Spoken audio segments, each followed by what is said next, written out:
बहुत बहुत नमस्कार, स्वागत है आपका ई आयुर्वेदा में। तो अब हम साथ में पढ़ेंगे BAMS सेकंड प्रॉफ का चरक संहिता। तो आज हम शुरू करने वाले हैं अपना नेक्स्ट चैप्टर, दैट इज अध्याय 21 अष्टोनिंदित अध्याय का पार्ट 1। तो जो टॉपिक्स हम इस वीडियो लेक्चर में कवर करने वाले हैं वो है सबसे पहले अष्टनिंदित पुरुष, देन हम अति स्थूल के बारे में डिटेल में पढ़ेंगे, दैट इज उसके दोष, कारण, स्वरूप एंड चिकित्सा। तो सबसे पहले हम इस चैप्टर के नाम का मतलब देखेंगे। अष्टोनिंदित अध्याय, अष्ट मीन्स 8 एंड निंदित मीन्स अनडिजायरेबल। तो इसमें हम बॉडी की ऐसी 8 अनडिजायरेबल कंडीशंस देखेंगे जो आचार्य चरक ने हमें बताई हैं। तो चलिए जल्दी से शुरू करते हैं। तो सबसे पहले आता है हमारा topic Ashtanindita, that is 8 undesirable body conditions, जिसमें जो फर्स्ट 6 हैं that is related to our akriti, that is body का कॉन्स्टिट्यूशन, एंड जो लास्ट की 2 हैं वो आचार्य चरक ने अकॉर्डिंग टू चिकित्सा निंदित कही है।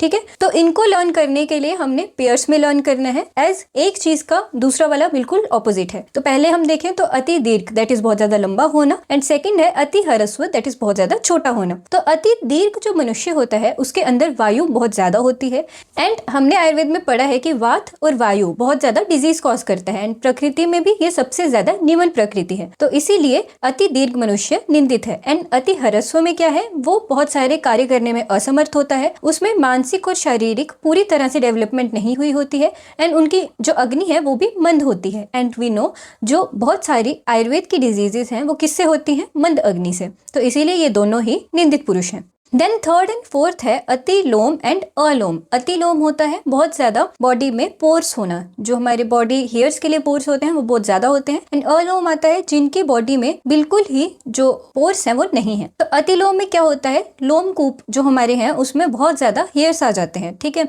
जिसकी वजह से जो लोमकूप मार्ग मतलब कि जहां से हमारे स्वेट निकलना था या फिर हमारे सिक्रीशंस होने थे उनका अवरोध हो जाता है, वो बंद हो जाते हैं। और अगर हम ऐसे व्यक्ति में अभ्यंग करते हैं, दैट इज मालिश करते हैं, तो वहां पर क्या होता है, व्रण होता है, दैट इज वुंड होने के चांसेस बढ़ जाते हैं। और जो लेप होते हैं वहां पर इतने ज्यादा हेयर्स आ गए होते हैं कि वो भी एब्जॉर्ब नहीं होते हैं। एंड अलोम में क्या होगा, अगर पोर्स नहीं होंगे तो स्वेद आदि जो मल है वो बाहर ही नहीं आएंगे, तो ये प्रॉब्लम कॉज करते हैं। इसीलिए अति लोम एंड अलोम। तो नेक्स्ट आता है basis on our complexion, that is अति कृष्ण एंड अति गोर, 2 ब्लैक एंड 2 व्हाइट।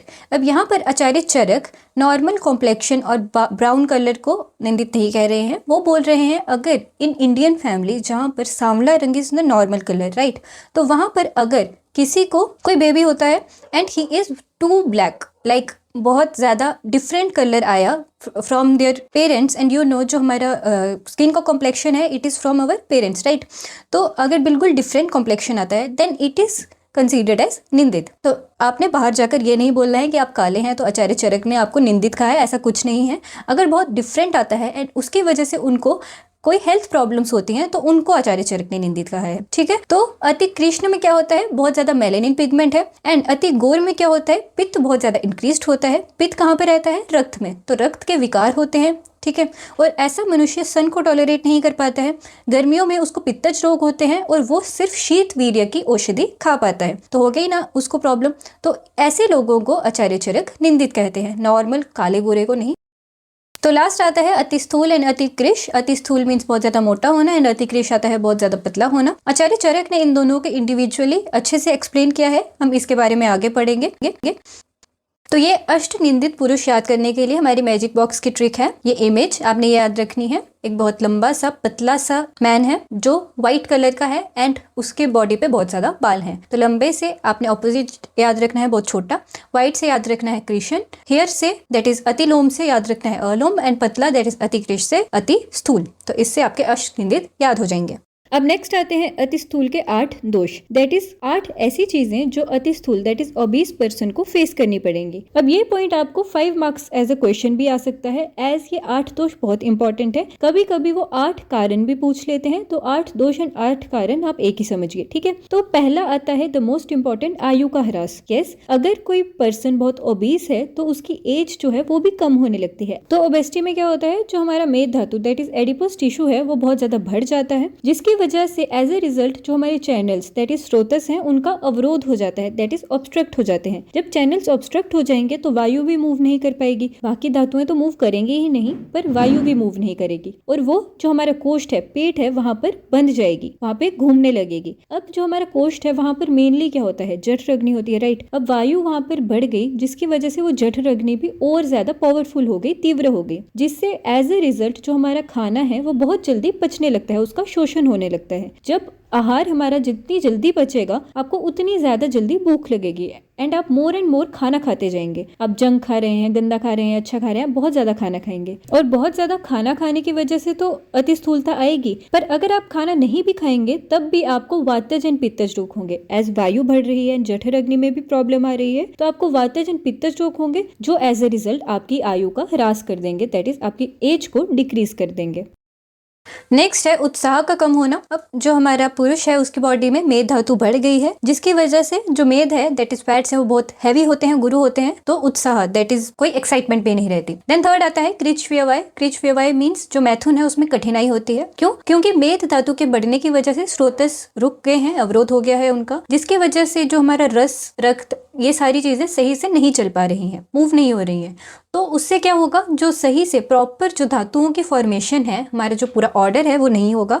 एंड हमें पता है शुक्र इज द लास्ट धातु जो लास्ट में बनती है। अगर पहले के ही धातुएं नहीं बनेंगी तो शुक्र कैसे बनेगा? तो इसी वजह से जो शुक्र है वो कम बनता है, तो क्रिच व्यवय। एंड फोर्थ है दौर्बल्य। एज जो हमारी धातुएं है वो सही से नहीं बन रही है, और स्ट्रेंथ के लिए आपको धातुओं की जरूरत होती है, और धातुएं बन ही नहीं रही है तो स्ट्रेंथ कहाँ से आएगी? द नेक्स्ट है फिफ्थ दुर्गंध। एज हमें पता है जो स्वेद दैट इज स्वेट है वो मेद धातु का मल है। अब मेद धातु बढ़ गई है तो स्वेद भी बढ़ जाएगा, जिसकी वजह से दुर्गंध होती है। देन स्वेदाबाद दैट इज जो स्वेद है उससे कष्ट होता है। अब ये कैसे? मेद धातु बढ़ गई है, स्वेद बढ़ गया है, ये मैंने आपको पहले ही बता दिया, जिसकी वजह से बहुत ज्यादा पसीना आएगा और उस कारण से भी बॉडी में बहुत ज्यादा कष्ट होता है, बहुत पेनफुल या फिर अनकंफर्टेबल आप बोल सकते हैं। देन सेवेंथ है क्षुधा अतिमात्रा। दैट इज बहुत ज्यादा भूख लगती है। एज जठराग्नि बहुत ज्यादा बढ़ी हुई है तो भूख तो लगेगी। एंड लास्ट है पिपासा अतियोग। सेम चीज, बहुत ज्यादा प्यास भी लगती है। एज वायु कोष्ठ में बढ़ गई है, जठराग्नि तीव्र हो गई है तो प्यास भी ज्यादा लगेगी, ठीक है, तो भूख प्यास ज्यादा लगेगी। अब ये बहुत इंपॉर्टेंट है, आठों दोष। तो आपको इसको कैसे याद रखना है? पहले हम 4 चीजें ऐसे याद रखेंगे जो कम हो रही हैं, आयु, उत्साह, व्यवय एंड बल, ये चारों चीजें कम हो रही हैं। देन स्वेद से रिलेटेड 2 दैट इज दुर्गंध, एंड स्वेद की वजह से अनकंफर्टेबल होगा। लास्ट आएगा भूख प्यास का लगना। तो नेक्स्ट आ जाता है अति स्थूलता के कारण, दैट इज ओबेसिटी के कॉजेस। तो पहला है अति संपूर्ण आग्रह, that is excess of food intake, कि बहुत ज्यादा खाना खाना। देन गुरु एंड मधुर आहार, that is heavy to digest and sweet foods खाने से भी ओबेसिटी आती है। देन आता है शीत एंड स्निग्ध आहार, दैट इज ठंडा और बहुत ऑयली फूड खाने से भी हमारा क्या होता है, स्थूलता आती है। अब ये दोनों पॉइंट्स अगर हम देखें तो ये सारे गुण हमने कफ दोष के गुणों में देखे थे, दैट वाज गुरु शीत मृदु स्निग्ध मधुर स्थिर पिच्छलम, तो ये सारे पॉइंट्स उसमें आ रहे हैं। देन अव्यायाम, दैट इज फिजिकल एक्सरसाइज ना करना ऑब्वियसली। देन अव्यवय, दैट इज सेक्सुअल इंटरकोर्स का भी एब्सेंस। देन आता है दिवास्वपन, दैट इज डे स्लीपिंग, दिन में सोना, it cause to increase of kapha dosha, ठीक है। देन नेक्स्ट पॉइंट तो थोड़ा सा ऐसे है कि अगर हर्ष नित्य है, दैट इज अगर आप हर दिन पूरे दिन बहुत खुश रह रहे हैं, जॉली जॉली मूड है, तो उससे भी ओबेसिटी हो सकती है। इसीलिए पूरे दिन खुश भी नहीं रहना है, पूरे टाइम भी खुश नहीं रहना है, थोड़ी बहुत टेंशन, थोड़ा बहुत स्ट्रेस तो लेना ही होता है लाइफ में, और वो सबको ही होता है। देन 8 पॉइंट इज अचिंता। अगर आप टेंशन नहीं लेंगे, थिंकिंग नहीं करेंगे, फिजिकल एक्सरसाइज नहीं करेंगे, then it can also cause to अति स्थूलता। देन आ जाता है बीज स्वभाव। अब कुछ लोग हेरिडिटरी ही उनका फिजिक ऐसा होता है कि वो थोड़े मोटे होते हैं, वो जितनी भी एक्सरसाइज कर लें इट डजंट इफेक्ट देम, तो वो इनका हेरिडिटरी वैसा बॉडी स्ट्रक्चर होता है। देन नेक्स्ट आता है अति स्थूलता का स्वरूप, that is science and symptoms. तो जिस पुरुष के नितंब दैट इज हिप्स, उदर दैट इज एब्डोमेन एंड स्तन दैट इज ब्रेस्ट रीजन, दोनों स्त्री एंड पुरुष के हिलते हैं एंड लटक जाते हैं, दैट इज जब वो वॉक करते हैं तब ये ऑर्गन्स उनके हिलते हैं बिकॉज ऑफ एक्सेसिव मेद धातु एंड फैट्स, तो उनको हम बोलेंगे कि वो अति स्थूल है। एंड ऐसे पुरुषों में और स्त्रियों में क्या होता है, जो उत्साह होता है वो बहुत कम होता है। देन आता है हमारे चिकित्सा ऑफ अति स्थूलता। तो इसके लिए हमारा श्लोक है गुरु च अपतर्पणम चेष्टम स्थूला नाम कर्षण प्रति। तो आचार्य चरक कहते हैं स्थूल के लिए हमें गुरु आहार लेना है एंड अपतर्पण आहार लेना है। अब कंफ्यूजन यही आती है कि हमें वेट लॉस करना है तो हम गुरु नहीं अल्प का आहार खाएंगे, लघु आहार खाएंगे, पर ऐसा कुछ नहीं है। जो हमारा पेशेंट है उसकी जो जठर अग्नि है वो बहुत बढ़ गई है, मैंने आपको पहले ही बताया था। तो जठर अग्नि बढ़ने की वजह से अगर आप उसको प्रॉपर फूड नहीं देंगे तो वो अपनी धातुओं को, अपने ऑर्गन्स मांस को ही खाने लगेंगे, इसीलिए गुरु आहार देना है फॉर दैट तीव्र जठरग्नि। एंड दूसरा है अपतर्पणीय द्रव्य। ठीक है, तो हमारे पास 2 टाइप्स ऑफ द्रव्य होते हैं, संतर्पणीय एंड अपतर्पणीय। संतर्पणीय वो होते हैं जो बॉडी को मतलब स्निग्धता प्रोवाइड करते हैं, जो उनको नरिश करते हैं, और अपतर्पणीय वो होते हैं जो शोषण करते हैं, दैट इज हमारी जो धातुएं हैं उनको तृप्त नहीं करेंगे, उनका शोषण करेंगे, उनको थोड़ा सा कम करेंगे। जैसे मेद धातु बहुत बढ़ गई है तो उसको कम करने के लिए हमें अपतर्पणीय द्रव्य लेने हैं, जैसे कि शहद। तो शहद इज गुड फॉर स्थूल पुरुष एज इट इज अ अपतर्पणीय द्रव्य। तो अब यहाँ पर मैं आपको एक जनरल इन्फॉर्मेशन देती हूँ कि आपने बहुत बार रील्स में या फिर लोगों से सुना होगा, अगर आपको वेट लॉस करना है तो सुबह सुबह गर्म पानी में शहद मिक्स करके पीजिए, पर ये एक विरुद्ध आहार है। इट इज वेरी इंपॉर्टेंट कि जो हमारा शहद है उसको हम गर्म करके नहीं खाते हैं, it is not good for health. शहद को हमेशा ठंडे पानी के साथ लिया जाता है। तो अगर आपको वेट लॉस के लिए शहद लेना है then take it with cold water and not hot water. ठीक है, अब नेक्स्ट आता है चिकित्सा में हमें क्या करना है, वात एंड कफ दोष को खत्म करने वाले पदार्थ लेने हैं। बॉडी में ये दोनों दोष बड़े हैं एंड मेद धातु बड़ी है, इसीलिए मेदनाशक पदार्थ लेंगे। उसके बाद देन नेक्स्ट है रूक्ष, तीक्ष्ण और उष्ण बस्ती लेनी है। अब यहाँ पर ये पॉइंट्स हैं, ये कफ और वात के ऑपोजिट कुछ पॉइंट्स हैं। जैसे कफ के ऑपोजिट हो गया रूक्ष एंड वात के ऑपोजिट हो गया उष्ण, तो इसीलिए इस प्रकार की बस्ती लेनी है। ये इंपॉर्टेंट है, ये आप याद रखेंगे। एंड उपटन लगाना है। बहुत सारी जगहों पे क्या होता है, अगर आप पंचकर्म पहले करने जाएं, अगर आपका वेट बहुत ज्यादा है तो वो क्या करते हैं, जो चूरन होता है उसके साथ मर्दन करते हैं बॉडी का फॉर वेट लॉस। ठीक है, तो इसीलिए उपटन लगाना है। देन गिलोय, नागरमोथा, त्रिफला, मधु, ये चीजें लेनी है एज दीज आर ऑल अपतर्पणीय द्रव्य।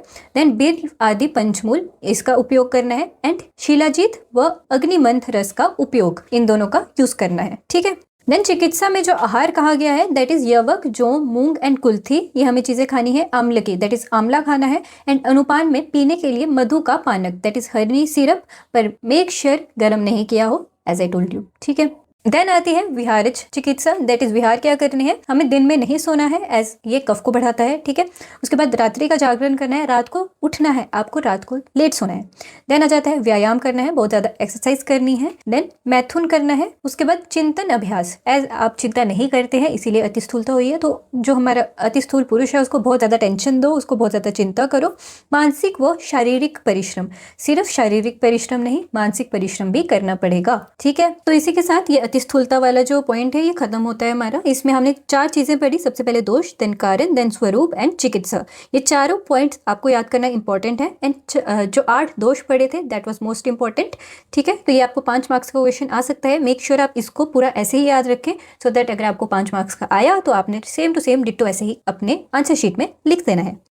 तो अब हम जल्दी से इस पूरे वीडियो लेक्चर का रिकैप लेंगे। सबसे पहले हमने अष्ट निंदित पुरुष पढ़े, जिसके हमारी एक ट्रिक है दैट इज लंबा व्हाइट, बहुत ज्यादा बालों वाला और पतला पुरुष। देन लंबे का ऑपोजिट है अति हरस्व व्हाइट, दैट इज अति गोर का ऑपोजिट है अति कृष्ण। देन हेयर दैट इज अति लोम का ऑपोजिट है अलोम। एंड पतला दैट इज अति कृष का ऑपोजिट है अति स्थूल। देन अति स्थूल के 8 दोष, फर्स्ट 4 थे डिक्रीज होने वाले, दैट इज आयु का ह्रास, उत्साह का कम होना, व्यवहाय का अच्छे से ना होना, एंड बल का कम होना दैट इज दुर्बल। Then 2 related to sweat that is दुर्गंध एंड स्वेदाबाद। एंड लास्ट है क्षुधा एंड पिपासा। उसके बाद अति स्थूलता के कारण देखें, दैट इज बहुत ज्यादा खाना खाना, गुरु शीत स्निग्ध आहार करना, व्यायाम नहीं करना, व्यायाम नहीं करना, दिन में सोना, टेंशन नहीं लेना, खुश रहना एंड हेरिडिटरी। देन उसका स्वरूप है नितंब उदर एंड स्तन का हिलना एंड लटक जाना और उत्साह का कम होना। उसके बाद चिकित्सा में हमने देखा बहुत इंपॉर्टेंट गुरु एंड अपतर्पणीय द्रव्य देने हैं। एंड लास्ट हमने आहार और विहार क्या करना है अति स्थूलता में वो देखें। तो इसी के साथ चैप्टर 21 अष्टोनिंदित अध्याय का पार्ट 1 खत्म होता है। इसमें हमने बहुत इंपॉर्टेंट पॉइंट्स पढ़े। ये दोनों 5-5 मार्क्स के आपको एग्जाम्स में आ सकते हैं। एंड एक मैं आपको बात बता दूं, जो फर्स्ट टॉपिक हमने पढ़ा अष्टनिंदित, वो आपको रोग निदान में भी आ सकता है। तो मेक श्योर आप इसको अच्छे से पढ़ें एंड सारे पॉइंट्स अच्छे से याद रखें। तो मिलते हैं हम नेक्स्ट वीडियो लेक्चर में, तब तक के लिए रोग पढ़ते रहें एंड द्रव्य लर्न करते रहें।